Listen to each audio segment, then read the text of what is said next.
ذرا غفلت میں ڈوبا دل بدل دے، خدایا فضل فرما دل بدل دے، بدل دے۔ بات سے بات نکلتی ہے، ایک ہوتی ہے عزت اور ایک ہے حب جاہ، دونوں میں فرق ہے۔ عزت تو انسان کی فطرت ہے، عزت دار لوگوں کو عزت چاہیے۔ حب جاہ کا مطلب تکبر، یہ الگ چیز ہے، ان دونوں میں فرق ہے۔ تکبر کا مطلب یہ ہوتا ہے بعض لوگ ہر چیز میں اپنی ٹانگ اونچی رکھنے کی کوشش کرتے ہیں، دوسرے کو نیچا کرتے ہیں، یہ تکبر ہے، یہ چیز اللہ کو پسند نہیں ہے۔ اسی طرح اپنے بڑے کے سامنے بڑا بننے کی کوشش کرنا، یہ بھی تکبر ہے۔ جیسے شیطان کو اللہ نے حکم دیا، یا موضوع نہ چینج ہو جائے، ذرا سنبھال کے رکھیں کیا بات چل رہی تھی۔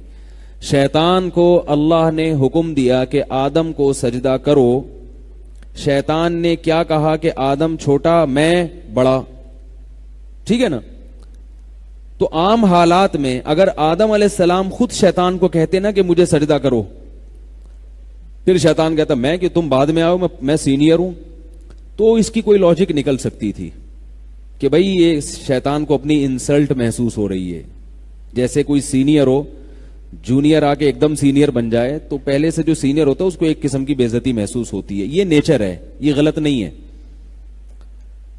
لیکن شیطان کا عمل یہ عزت کا حصول نہیں تھا، بلکہ یہ تکبر تھا، اس لیے کہ آرڈر دینے والا کون ہے؟ اللہ ہے۔ تو بھئی تو جب اللہ کے حکم کا انکار کر رہا ہے تو یہ اللہ سے بڑے بننے کی کوشش کر رہے ہو آپ، اللہ سے آپ چھوٹے ہی رہو گے چاہے کتنے بڑے بن جاؤ۔ تو آپ اگر دوستوں میں اپنی بے عزتی محسوس کرتے ہیں، دوست نے کوئی غلط بات کہہ دی، آپ کو بے عزتی محسوس ہو رہی ہے جس سے آپ کو غصہ آ رہا ہے، یہ نیچرل ہے، یہ تکبر نہیں ہے۔ باپ نے کوئی ایسی بات کہہ دی، اب آپ باپ کے سامنے سینہ چوڑا کر رہے ہو، یہ عزت نہیں ہے، یہ کیا ہے؟ کبر ہے، تکبر ہے۔ بھائی تم اپنے باپ سے، یعنی وہ تو تمہارا باپ ہے۔ لوگ کہتے ہیں نا جب کسی کو تانا دینا ہوتا ہے کہ وہ اس کو آنے دو، یہاں ہم اس کا بھی باپ ہے، کہتے ہیں نا لوگ، یعنی اس چیز میں ہم اس کا بھی باپ ہے، ہم اس سے 2 ہاتھ آگے ہیں۔ تو والدین کے سامنے اکڑنا، اپنے بڑوں کے سامنے اکڑنا، علماء کے سامنے اکڑنا، بزرگوں کے سامنے اکڑنا، یہ اکڑ، یہ اس کو یہ نہیں کہیں گے عزت کا حصول، بلکہ اس اکڑ کو کیا کہا جاتا ہے؟ تکبر۔ بڑوں کے سامنے چھوٹا بن کے رہو، اپنے جیسوں کے سامنے یا اپنے ماتحتوں کے سامنے جو ہے نا، وہ انسان کو یہ احساس ہوتا ہے اور ہونا بھی چاہیے۔ ہاں کوئی بڑا زیادہ بے عزتی کر دے اور آپ کی حیثیت کو بہت زیادہ گھٹا دے، اس پہ بھی انسان کو افسوس ہوتا ہے۔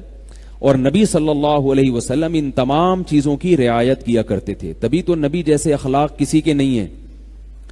آپ صلی اللہ علیہ وسلم عزت دار لوگوں کو بہت عزت دیتے تھے، چاہے وہ کافر ہی کیوں نہ ہو، چاہے وہ کافر کیوں نہ ہو، کیونکہ جب ایک دفعہ کسی کو معاشرے میں عزت ملتی ہے تو وہ کافر بھی اگر ہوگا نا تو وہ اپنی بے عزتی نہیں چاہے گا، کبھی نہیں چاہے گا۔ ابو سفیان سردار تھے، ساری زندگی سرداری میں گزاری، اسلام دشمنی میں گزاری، لیکن جب مکہ فتح ہوا، ابو سفیان مسلمان ہوئے، تو آپ صلی اللہ علیہ وسلم نے ایسا نہیں کیا کہ ان کو پیشانی کے بال سے پکڑ کے گھسیٹا ہو، گھوڑے کے پیچھے باندھ دیا ہو کہ ان کو مدینہ کی گلیوں میں گھسیٹا جائے۔ انہوں نے ساری زندگی اسلام دشمنی میں گزاری، ساری زندگی یہ کیا، ساری زندگی یہ کیا، نہ بھائی سردار آدمی ہیں تو اب اسلام قبول کیا ہے تو ان کو ایسا پروٹوکول دیا جو دوسروں کو نہیں دیا۔ کیا فرمایا؟ جو ابو سفیان کے گھر میں داخل ہو گیا اس کا خون ہم پر حرام ہے۔ بس جنگ ہے نا، جو بھی دشمن آئے گا گردن اڑے گی اس کی، لیکن جو ابو سفیان کے گھر میں چلا گیا اس کا خون، اس کی گردن نہیں اڑے گی، اس کو امن مل گیا۔ کتنی عزت دی، کتنی عزت دی ابو سفیان کو، کیونکہ سردار تھے۔ حضرت خالد ابن ولید رضی اللہ تعالی عنہ، انہوں نے غزوہ احد میں مسلمانوں کا بہت زیادہ نقصان کیا تھا۔ 70 آدمی جو شہید ہوئے ہیں صحابہ میں، 70 بڑے بڑے صحابہ، اس میں سب سے بڑا کردار کس کا تھا؟ خالد ابن ولید رضی اللہ تعالی۔ انہوں نے پلٹ کے حملہ کیا تھا نا غزوہ احد میں، کتنا نقصان پہنچایا۔ پھر صلح حدیبیہ میں جو لڑنے کے لیے آئے وہ خالد ابن ولید آئے، لیکن جب صلح ہو گئی تو خالد بن ولید تلوار کی نوک سے اسلام نہیں قبول کر رہے تھے. عزت دار آدمی تھے نا, اس میں ذلت محسوس کرتے تھے. بھائی میں شکست کھا کے اسلام قبول کروں, یہ کیسے ہو سکتا ہے؟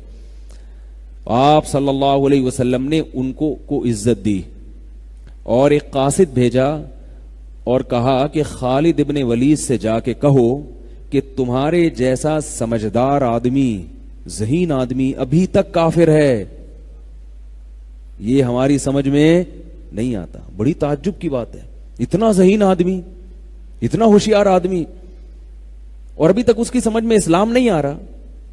اور پھر یہ بھی فرمایا کہ تم اگر اسلام قبول کرو گے تمہیں یہاں عزت ملے گی. خالد ابن ولید رضی اللہ تعالیٰ عنہ نے اسلام قبول کیا. پھر جب اسلام قبول کیا تو اب آپ دیکھیں انہوں نے ساری قربانیوں کا رخ غیر مسلموں کے خلاف پھیر دیا, اسلام دشمنوں کے خلاف. کیسی قربانیاں دی, ساری زندگی لڑتے رہے. اور پھر جب حضرت عمر کا دور حکومت آیا تو حضرت عمر نے ان کو معزول کر دیا. کوئی بھی اپنی بے عزتی محسوس نہیں کی. انہوں نے یہ نہیں کہا کہ مجھے تو نبی نے کمانڈر بنایا تھا, مجھے تو ابو بکر نے کمانڈر بنایا تھا, اور میرے ہاتھ پہ اتنی بڑی بڑی فتوحات ہیں, عمر کون ہوتے ہیں مجھے معزول کرنے والے. اگر یہ کہہ دیتے تو یہ کیا ہوتا؟ تکبر. میں کہہ رہا تھا نا, عزت کی تلاش الگ چیز ہے, تکبر الگ. حضرت خالد بھی چاہتے تھے مجھے عزت ملے, چاہتے تھے نا, عزت دار آدمی تھے, بے عزتی نہیں چاہتے تھے اپنی. عزت مل گئی اسلام میں. لیکن حضرت عمر کہہ رہے ہیں آپ معزول ہیں. اب اگر کہتے نہیں میں امیر بنوں گا تو یہ عزت کا حصول نہ ہوتا, بلکہ یہ کیا ہوتا؟ تکبر. اس لیے کہ آپ سے بھی بڑے ہیں عمر, وہ امیر المومنین ہیں, آپ ان کے آرڈر کو ٹھکرا رہے ہو. صرف یہ بھی نہیں کہ فوراً معزول ہو گئے. ہم ہوتے تو کتنے دلائل لیتے, مجھے تو نبی نے بنایا ہے, مجھے تو نبی نے سیف اللہ کہا ہے, مجھے تو ابو بکر نے بنایا, آپ کون ہوتے ہیں معزول کرنے والے؟ نہ نہ نہ, فوراً معزول ہو گئے. لوگوں نے کہا کہ آپ تو امیر تھے, آپ تو کو تو نبی نے بنایا. فرمایا کوئی بات نہیں, پہلے کمانڈر بن کے لڑتا تھا اللہ کی راہ میں, اب سپاہی بن کے لڑوں گا. سپاہی بن کے لڑنے کا اپنا مزہ ہے. ذرا بھی تو یعنی دل تنگ نہیں ہوا, ذرا بھی اپنی بے عزتی محسوس نہیں کی. تو یہ ہے عزت کا حصول اور تکبر, ان دونوں میں فرق ہوتا ہے. ہم بعض دفعہ تکبر ہوتا ہے ہمارے اندر, ہم سمجھ رہے ہوتے ہیں کہ میں اپنی بے عزتی برداشت نہیں کرتا.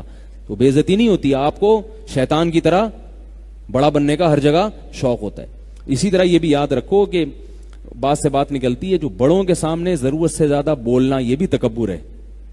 جب بڑے حضرات بیٹھے ہیں, ہمارے ہاں اصول یہ ہے کہ ہمارے جب اساتذہ بیٹھے ہوتے ہیں, کوئی مسئلہ ہم سے پوچھتا ہے تو ہم نہیں جواب نہیں دیتے. بھئی یہ بڑے بیٹھے ہیں, ان سے پوچھو. ہم ایسے بن جاتے ہیں جیسے کیا ہوں, جاہل, آتا ہی نہیں کچھ ہمیں,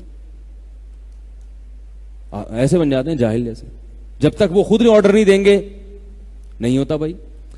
تو یہ چیز ہم نے الحمدللہ مدرسوں میں تو دیکھی ہے. باہر کی دنیا میں باہر کی دنیا میں ایسا نظر آتا ہے ہر آدمی فنٹر بنا ہوا ہے, کہتا ہے جتنا مجھے آتا ہے اتنا کسی کو بھی نہیں آتا. مفتی طارق مسعود صاحب کے بیانات سننے کے لیے youtube.com/مفتی